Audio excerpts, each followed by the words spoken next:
Et finalement, qui sont les patients sur l'unité de soins? Hein? Des fois, on va décider qu'un patient a une bactérie bien ordinaire, puis on va le mettre en isolement parce qu'il est au 9e ouest, l'unité de greffe du foie. Parce qu'il est sur une unité à Maisonneuve-Rosemont de patients qu'on a greffé la moelle. Ces patients-là, par définition, ils résistent mal aux infections. Donc, ça se peut qu'on décide de mettre des isolements particuliers sur ces unités-là parce que les patients ont des composantes médicales particulières. Donc, les isolements, ce n'est pas toujours en fonction des microbes. Donc, c'est en fonction aussi de plusieurs autres éléments.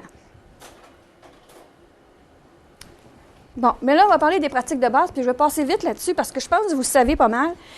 Puis je voudrais que vous m'aidiez un petit peu. C'est quoi les pratiques de base? Nommez-moi-en une.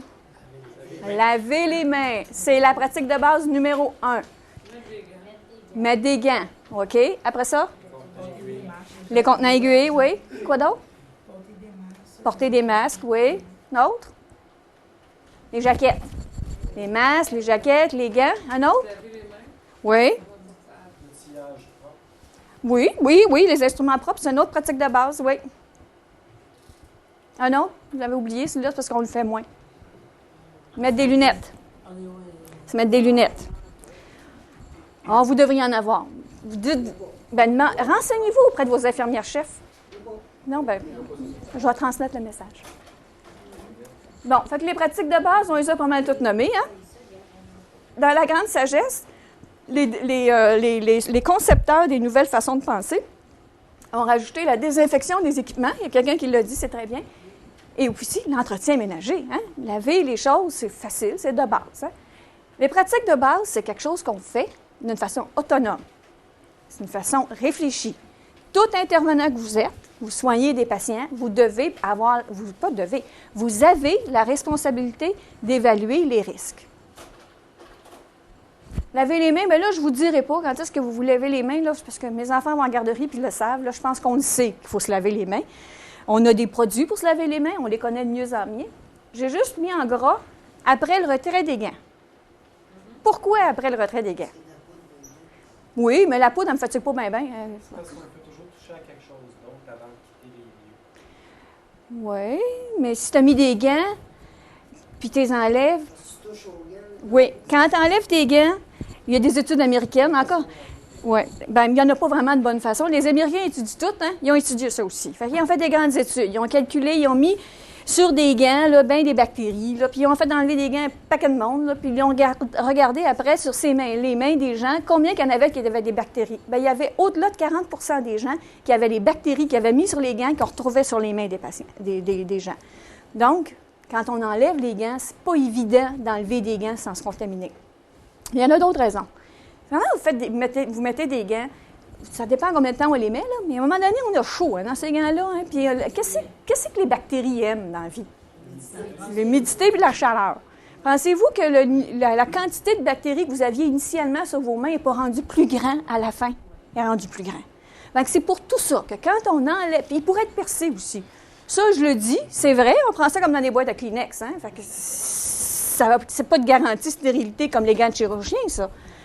Fait qu'il pourrait être percé aussi. Donc, pour toutes ces raisons-là, il faut enlever les gants et se laver les mains après. Puis, il faut se laver les mains aussi dans toutes les autres bébelles qui sont écrites là. Avec quoi? Bien là, vous les connaissez. Je vais vous laisser parler. C'est quoi le savon ordinaire? Le savon ordinaire, OK. Le rince-main antiseptique, c'est quoi? Comment il s'appelle dans l'hôpital? Migrosan, c'est ça. C'est le gel. C'est le produit qu'on prend à la sortie des chambres. Le savon antiseptique. La différence, c'est le rince-main antiseptique puis le savon antiseptique. C'est quoi le savon antiseptique? Oui, l'Ibitan, c'est ça. C'est le savon antiseptique, c'est le savon rose, Ibutan. Quand est-ce qu'on utilise l'un puis l'autre? Non. Le savon ordinaire tout le temps. Le savon ordinaire en tout temps. Le rince après aussi. Entre chaque Aussi chambre. souvent qu'on croit nécessaire, dépendant de quel contact les patients qu'on a eu. Savon antiseptique, isolement. OK. Ah, vous avez en partie raison, oui, monsieur? J'ai une question. Si, en sortant d'une technique, je me lave les mains juste avec du micro-sang avant de me remettre d'autres gants, est-ce que je suis efficace au niveau de l'infection? Oui. Je vais vous l'expliquer, mais oui. La réponse à ça, c'est oui. Le savon, bon, Je m'en vais manger à la cafétéria de l'hôpital Saint-Luc, puis je mange du spaghetti, il y en a souvent. Puis je mange du spaghetti, puis il est bon, fait que j'en mange. Puis là, je m'en vais à l'étage, puis là, regardons, j'ai de la sauce à spaghetti sur les mains. Quel des trois je devrais utiliser? Oui, parce que quoi? Ce qu'il fait, le savon ordinaire, là, il tue pas, lui. Il déloge. Fait que moi, j'ai de la sauce à spaghetti sur les mains. Je veux pas la tuer, je veux la déloger. Je veux m'en débarrasser. Fait que quand on a les mains sales, là, j'ai donné de la sauce à spaghetti, j'aurais pu donner d'autres choses. Quand on a les mains sales, ou qu'on pense qu'on a les mains sales parce qu'on a touché quelque chose de gluant ou de quelque chose qu'on ne sait pas c'est quoi, bien là, on se les lave avec de l'eau et du savon. L'idée, c'est de déloger. Mais là, je sors de ma chambre d'isolement. J'avais des gants. J'enlève mes gants correctement, je les jette. Puis là, je me regarde les mains, puis là, franchement, elles ne sont pas sales, mes mains. Là, je peux utiliser le rincement antiseptique. Parce que lui, ce qu'il fait, c'est qu'il tue. Et il tue de façon très, très efficace. Hein. Il y a des gens qui transmettent la mauvaise nouvelle dans l'hôpital. Il y en a toujours des pessimistes qui ne croient pas que la technologie nous aide. Mais c'est faux. Dans ce cas-là, la technologie nous a aidés. C'est comme les lave-vaisselle. Quand c'est arrivé dans nos vies, ça nous a aidés. Ça nous aide parce que c'est vite, c'est rapide et c'est efficace. C'est très efficace. C'est plus efficace que l'eau et le savon ordinaire. Et c'est quasi aussi efficace, puis des fois ça l'est plus, que le savon antiseptique. Donc, c'est très efficace. Et il n'y a pas de limite. Vous n'êtes pas obligé de mettre un meter, de dire « ça fait 10 fois que je me suis mis du savon antiseptique, là, c'est plus bon ». Non. Vous pouvez l'utiliser longtemps. Je n'ai pas d'objection à ça. Mais à un moment donné, vous allez avoir les mains gommantes un petit peu, parce que comme si on se mettait de la crème à main durant toute une journée, couche par-dessus couche, à un moment donné, ça devient bien épais, ça. Donc, lavez-vous les mains quand vous avez le goût de le faire, ça ne me dérange pas. Mais utilisez le savon antiseptique quand vous avez les mains visiblement propres. Et ça, c'est vrai pour 99 % de notre journée. C'est rare qu'on a de la saleté visible sur nos mains. Le savon antiseptique, lui, il tue puis il lave. Il a les deux fonctions. Fait qu'on pourrait dire, on le lavait avant, on pourrait dire qu'on utilise juste ça. Mais il y a un grand inconvénient. Il est rough pour les mains. Il est très dur pour les mains, il crée beaucoup de gerçures, il est très irritant. Donc, je pense qu'on doit continuer d'utiliser, mais qu'on a d'autres produits qui sont très efficaces. Bon, manipulation des aiguilles et des étranchants, là, quand vous allez faire l'orientation, vous allez tout bien faire ça. Vous allez tout dire à tout le monde qu'il faut tout jeter à la bonne place, mais je pense que vous le savez. Y a-t-il quelqu'un qui ne sait pas que les aiguilles, ça va dans la boîte? Il ne faut pas que la boîte soit trop pleine. Hein? Quand la boîte est pleine, il faut la vider. Hein? Je pense qu'il n'y a personne qui ne sait pas ça. On ne pique pas les aiguilles et les matelas, mais ça, c'est les docteurs qui font ça.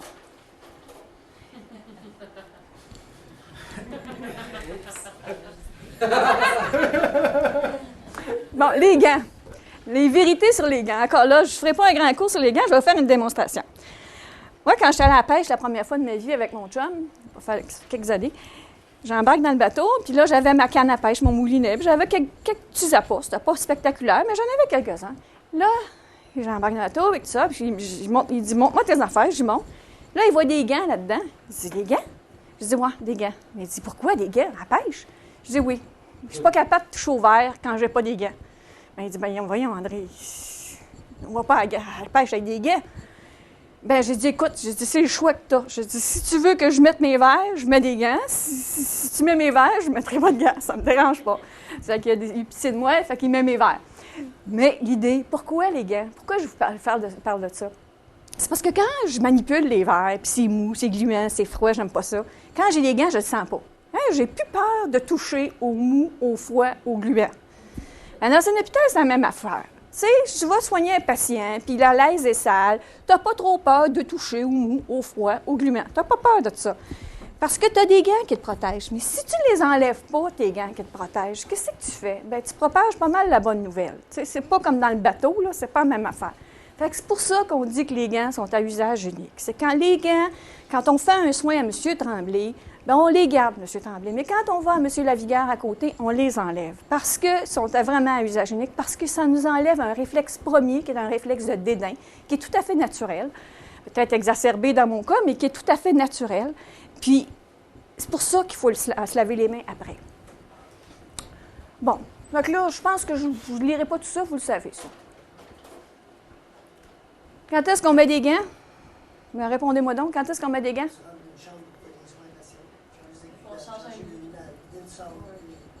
Puis on fait manger un patient, hein? On lave les dentiers d'un patient, hein? Tu mets des gants, hein? C'est parce qu'on peut toucher la bouche, on peut toucher la salive. Ah oui. À chaque fois que vous avez des dédains, mettez-en. Puis moi, les infirmières-chefs, s'ils m'écoutent, je suis bien d'accord, même si ça coûte cher à l'hôpital, ça coûte moins cher que d'avoir une infection, que de transmettre une infection, d'en attraper une ou de la transmettre. Fait que des gants, mettez-en. Ça travaille pas aussi vite. Ouais. Là, je vous ai dit que c'était la pratique de base. C'est pas moi, André Larose, ou Joanne Gagné, ici à l'Hôtel-Dieu, qui va vous dire que c'est une technique d'isolement. C'est des pratiques de base, OK? Les gants, le lavage des mains, tout ça. La jaquette aussi, c'est une pratique de base. Si vous faites, tantôt, madame ici parlait des ridelles toutes sales, là, si c'est un patient qui était continent et qui salit ses ridelles, bien, ça se peut qu'à un moment donné, on décide qu'on a besoin de mettre une jaquette aussi pour faire le soin à ce patient-là. Parce que, on ne sait pas ce qu'il y a, mais c'est pas bien propre. Donc, la jaquette, quand vous jugez nécessaire, vous aussi, vous pouvez l'utiliser. Même chose pour les masques et la visière. Même affaire, on a... C'était mon histoire? Oui. On a eu un exemple de ça. OK? En néonatologie, il y a 2 ans, on a eu à Saint-Luc, on a eu un bébé qui était un prématuré. Et le bébé prématuré, la maman est partie au jour 3 à peu près de son accouchement, puis le bébé est resté à l'hôpital. Évidemment, la maman est venue voir son enfant souvent. Finalement, l'enfant est resté 2 semaines de temps à l'hôpital. Quand il est parti, l'enfant il est parti à la maison, ça a mal été. Il ne se sentait pas bien. Au bout de 3-4 jours, il est revenu à l'urgence à Saint-Luc, mais les bébés malades, après leur congé, ils ne sont plus soignés à Saint-Luc, ils sont soignés à Sainte-Justine. Le bébé est parti pour Sainte-Justine. Au bout d'à peu près 2 semaines, on reçoit un avis de Sainte-Justine disant que le bébé avait la rougeole. C'est la rougeole? Avait la rougeole? Oui, le bébé avait la rougeole. Ça veut dire que c'est un bébé qui a attrapé la rougeole pendant son séjour à l'hôpital. Là, alerte absolue. Fait que, non, la coqueluche. Le bébé avait la coqueluche, c'est ça. Fait que là, j'ai appelé à l'unité, je leur ai demandé, j'ai dit, écoutez, ce bébé-là, il était chez vous, combien de temps? Bon. Je dis, avez-vous fait quelque chose de particulier pour la maman? Si le bébé a attrapé la coqueluche, c'est sa maman qui y a donné. Ils ont fait des tests à la maman et la maman avait la coqueluche. Donc, c'est la maman qui venait voir son bébé qui a donné la coqueluche au bébé. Mais le bébé était à pouponnière, avec tous les incubateurs, avec tous les autres bébés, avec toutes les autres mamans, qui, durant 2 semaines de temps. Mais les infirmières avaient fait mettre un masque à la mère, parce qu'elle toussait et il était inquiet. Fait qu'il n'y a pas un bébé, puis il n'y a pas une autre maman qui a attrapé la coqueluche. Pourquoi? Parce que les infirmières avaient eu le réflexe de faire mettre un masque à la maman. Donc, ça ne s'est pas transmis, sauf à son bébé qui devait bécoter un petit peu, tu sais, puis qu'il était tellement proche, là, que bon, c'est normal, hein, on les aime, nos enfants. Donc, c'est ça la bonne nouvelle, c'est que parce qu'elles ont mis un masque, parce qu'on fait mettre un masque à la maman, les autres bébés, les autres mamans n'ont pas attrapé la coqueluche. Donc, c'est assez ça, les pratiques de base. Il n'y avait pas de diagnostic, ils ne savaient pas, mais la madame a toussé. Fait qu'ils ont décidé, mettez-en donc un masque. C'est pour ça que je vous en parle, parce que ça peut être quelque chose que vous allez faire par vous-même, ça. Vous rentrez dans une chambre, un patient est tous comme un bon, vous ne savez pas ce qu'il a, parce que ça arrive souvent. Mais là, protégez-vous. Les lunettes, c'est la même affaire. C'est à vous autres à le décider, puis c'est à vous autres à le mettre. Sauf quand on vous dit de le faire avec les pancartes. Bon, une autre pratique de base, on l'a dit tantôt, l'entretien des équipements. Ça fait partie de votre orientation. De toute façon, tout ce que je vous dis, c'est écrit dans ce que je vous ai remis. Il y a 2 types d'équipements surtout, les stériles et les non stériles. Les stériles, bien, vous autres, vous n'avez pas grand-chose à faire à l'étage avec ça, c'est qu'il faut que vous les mettiez dans des sacs, puis ça retourne à la stérilisation centrale, qui, eux autres, s'en occupent. Vous autres, le nerf de la guerre, c'est les non-stériles. Et ça, les non-stériles, c'est un gros défi, parce qu'il y en a beaucoup d'équipements. Donc, tous les équipements qui se promènent d'un patient à l'autre devraient être nettoyés avant d'être utilisés pour un autre patient. Hein? Facile, hein? Vous le savez maintenant, ça va être fait, hein? Non? Je sais que c'est pas facile. Je sais que c'est compliqué. Je sais que les hôpitaux n'ont pas tout été conçus pour ça. Mais c'est ça, le nerf de la guerre. Il faudrait que tout ce qui se passe d'un patient à l'autre soit nettoyé avant. Mais, bon. Avec quoi? Essayez pas de le lire. Je vous ai remis le phénocèle. Il y a d'autres produits. Hein? Il y a de l'eau de Javel qui est parfois utilisée. Puis il y a certaines unités de soins qui commencent à utiliser un produit qui s'appelle le Virox. C'est des bons produits aussi. Il y en aurait d'autres, mais là, à l'hôpital, pour l'instant, c'est le phénocèle. C'est un produit phénolique, c'est un bon produit. C'est un produit très efficace. Virox, c'est bien aimé.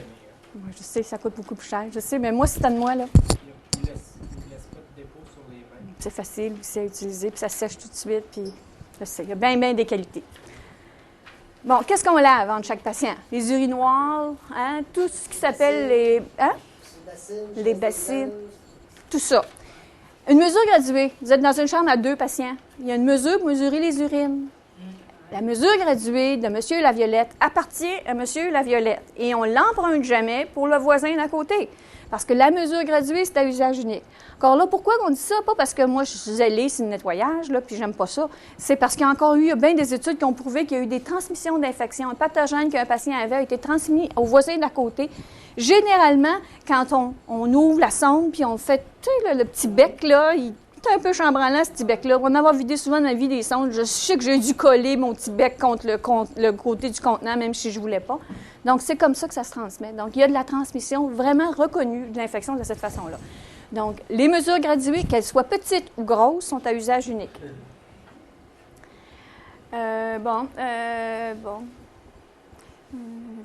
Des chaises d'aisance, c'est ça. Laver entre chaque utilisation. Puis là, je pense que je ne peux pas vous faire la liste de tout ce qui doit être lavé, mais là, c'est tout ce qui a trait au sel et aux urines. Pensez-y, s'il y avait d'autres choses, il faut penser que c'est à usage unique. C'est-à-dire s'il faut l'utiliser pour un autre, il faut que ça soit nettoyé. Quand on le nettoie avec l'eau puis du savon puis le germicide. Parce que le germicide, lui, il va tuer, mais souvent, il faut déloger les saletés là, avant. Les échantillons de laboratoire. Ça, je vois ça encore souvent. Pourtant, je les dis souvent, je le vois souvent. Moi, j'ai passé une culture d'urine il y a quelques temps. Et Dieu sait que je sais comment ça se fait, une culture d'urine, puis je sais comment il faut que je m'installe, puis je suis pas du tout handicapée, là, puis... Et que c'était pas facile de faire la culture d'urine. C'est pas évident de faire une culture d'urine, puis transviser son urine, puis tout ça. Puis là, j'ai tout beurré mon petit pot à l'extérieur de pipi. Puis là, j'ai lavé, tu sais, je suis fine, mais c'était à moi, c'était mes affaires, puis c'est moi qui l'ai amené. Mais vous autres, là, quand vous prenez les urines sur le poste, là, êtes-vous sûr qu'il n'y en a pas une autre personne qui est aussi nononne que moi, qui n'est pas capable d'enligner comme il faut dans le petit pot, puis qui ne salit pas le petit pot à l'extérieur? Moi, je vous parie, là, que 99 % des femmes, les hommes, c'est peut-être un peu plus facile, mais 99 % des femmes qui font des cultures d'urine seules, les petits pots, là, ne sont pas intacts.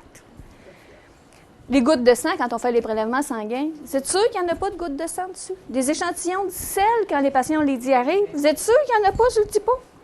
Quand on fait des cultures d'expecto, le patient qui crache dans un petit pot, vous êtes sûr qu'il n'y a rien autour du petit pot? Moi, je suis sûre qu'il y a quelque chose autour du petit pot. Je suis sûre qu'on pourrait juste cultiver l'extérieur des petits pots, puis on aurait nos spécimens, puis on pourrait faire le rapport d'analyse. Donc, il faut fermer hermétiquement les contenants, puis il faut se mettre des gants quand on les transporte.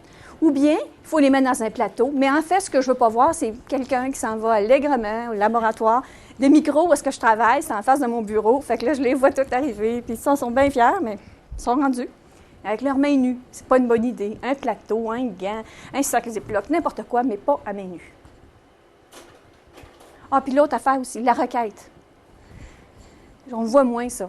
Mais moi, quand j'étais infirmière soignante, là, ça, c'est mon tube de sang. Là. Puis là, on enroulait notre raquette, là, puis 2 élastiques. Puis là, on ne perdait pas la raquette. On n'était pas perdu la raquette. Sauf qu'elle était pleine de sang. Puis là, il arrivait au laboratoire, puis la technicienne qui les reçoit, elle se met des gants. Fait que là, c'est une secrétaire. Elle se met des gants, elle manipule ça, puis elle met ça de même. Là, puis là, bon, c'est là, ça ne bouge plus. Sauf que la technicienne... Puis là, elle ouvre la raquette, puis là, il y a 2-3 gros spots de sang là-dessus. Puis là, bien, la technicienne, elle arrive, elle prend la raquette. Elle part, elle met ça dans un tas. L'autre arrive, elle prend ça, elle met ça dans l'autre tas. Finalement, la raquette est tamponnée par toutes sortes de monde avec ces grosses gouttes de sang dessus. Mais le virus d'hépatite B, il reste très longtemps vivant sur des surfaces comme ça. Donc, c'est pour ça qu'il ne faut pas enrouler les raquettes autour des spécimens. Il faut plutôt les mettre à côté de façon à ce qu'évidemment, ils arrivent au laboratoire, mais qu'ils ne soient pas toutes tachés de ce qui pourrait tacher.